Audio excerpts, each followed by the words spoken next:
Барлықтарыңызға сәлем достар. Бүгінгі тақырыпта зәр шығару жүйесіндегі бүйрек, несепағар, қуық жайлы талдайтын боламыз. Бүйректі латынша рен деп айтамыз. Бүйрек іш қуысының артқы қабырғасында ішастардың артында жататын жұп несеп шығаратын ағза. Ересектердің бүйрек көлемі ұзындығы 13 см-ге дейін, көлденең 6-7 см шамасында. Бүйректің орташа салмағы 180 граммды құрайды. Бүйректің орналасуы. Оң бүйрек солға қарағанда төменде орналасқан. Сол бүйректің жоғарғы жиегі 11-ші кеуде омыртқасында, төменгі жиегі 3-ші бел омыртқасына сәйкес келеді. Оң бүйректің жоғарғы жиегі 12-ші кеуде омыртқасында, төменгі жиегі 3-ші бел омыртқасында орналасқан. Оң бүйректің төмен орналасуы оң жақта бауырдың болуына байланысты. Бүйректің микроскопиялық құрылымына тоқталайық. Бүйректе қыртысты және майлы заттарда жатады. Қыртысты зат кортекс реналис, майлы зат медула реналис. Қыртысты заты бүйректің беткей бөлігінде орналасқан. Оның қалыңдығы 0,5-тен 2,5 см-ге дейін жетеді. Қыртысты зат нефронның проксимальды және де дистальды өзекшелерімен бүйрек денешіктерінің жиынтығы. Түрі күрең қызыл түсті. Майлы заттың түсі ашықтау. Қыртысты заттың астында жатады. Майлы затты жинақтаушы түтікшелер, өзекшелердің жоғарылаған және де төмендеген бөліктері, бүртіктік өзекшелер құрайды. Қыртысты заттың майлы зат аралықтарына енген бөліктері бүйрек бағаналары деп аталады. Бүйректің қыртысты заты ол екі бөліктен тұрады. Ашықтау түсті тарамдалған, парс радиата, қоңыр түсті бүктелген, парс конволюта. Тарамдалған және бүктелген бөліктер бірігіп қыртысты заттың үлесшелерін түседі. Тарамдалған бөлікте бүйректің тік өзекшелері мен жинақтаушы түтікшелердің бастапқы бөлімдері орналасса, бүктелген бөлік бүйректің ирелең өзекшелерінің проксималды және де дистальды аймақтарымен бүйрек денешіктерінен тұрады. Бүйректің майлы заты.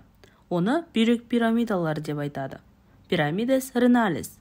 Бұндай атау майлы затқа енген қыртысты зат бөліктерінің әсерінен пайда болған пішініне байланысты. Бүйрек пирамидаларының саны әртүрлі. Әр бүйректе 8-ден 15-ке дейін болады. Әр пирамиданың негізін базис пирамидес және ұшын немесе бүйрек бүртігін апекс пирамидесті ажыратады. Әр бүртік кіші бүйрек тостағаншасымен каликс реналис минор қамтылған. Олар бір-бірімен қосылып, үлкен бүйрек тостағаншасын каликс реналис майорға айналады. Үш үлкен тостағаншалар бірігіп бүйрек түбегін пельвис реналисті түзеді. Нефрон ол бүйректің құрылымдық қызметтік бірлігі. Нефрон саны әр бүйректе 1 миллион шамасында. Мұнда несеп түзіледі. Нефронның құрамына Боумен-Шумлянский қапшығы мен өзекшелер кіреді. Осы қапшық капиллярлық торды қапсырып, мальпиги денешігін корпускулум реналені түзеді. Боумен-Шумлянский қапшығы проксималдық өзекшелерге тубулюс контурус проксималис жалғасып, әрі қарай генле ілмегіне анса нефрони өтеді.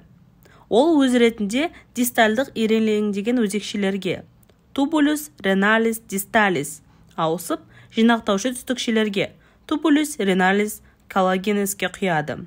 Ал жинақтаушы түтікшелер бүртіктік жолдармен аяқталады. Несепағар, уретр. Бүйрек қақпасынан шығып, қуыққа ашылады. Оның негізгі қызметі бүйректен шығарылған несепті қуыққа жеткізу. Несепағар орташа ұзындығы 30 см, диаметрі 8 мм шамасында. Сонымен қоса ішкі саңылауының диаметрі 4 мм-ді құрайды. Оның топографиялық 3 бөлікке бөледі. Іштік, парс абдоминалис, жамбастық, парс пельвина және қабырғашілік, парс интрамуралис. Іштік бөлігі белдің үлкен бұлшығы үстінде орналасқан. Сол несепағар 12 шектің аш шеке өтетін тұсының артында орналасса, оң несепағарды 12 шектің төмендеген бөлігі алдынан жауып жатыр. Несепағардың өне бойында 3 физиологиялық тарылуына жатады.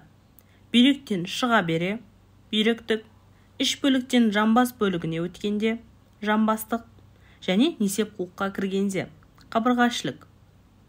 Қуық Оны латынша весика уринария деп айтамыз. Несепті жинап, оны әрі қарай шығаратын тақ ағза. Несеп қуықтың сыйымдылығы 300-ден 500 мл-ге дейін құрайды.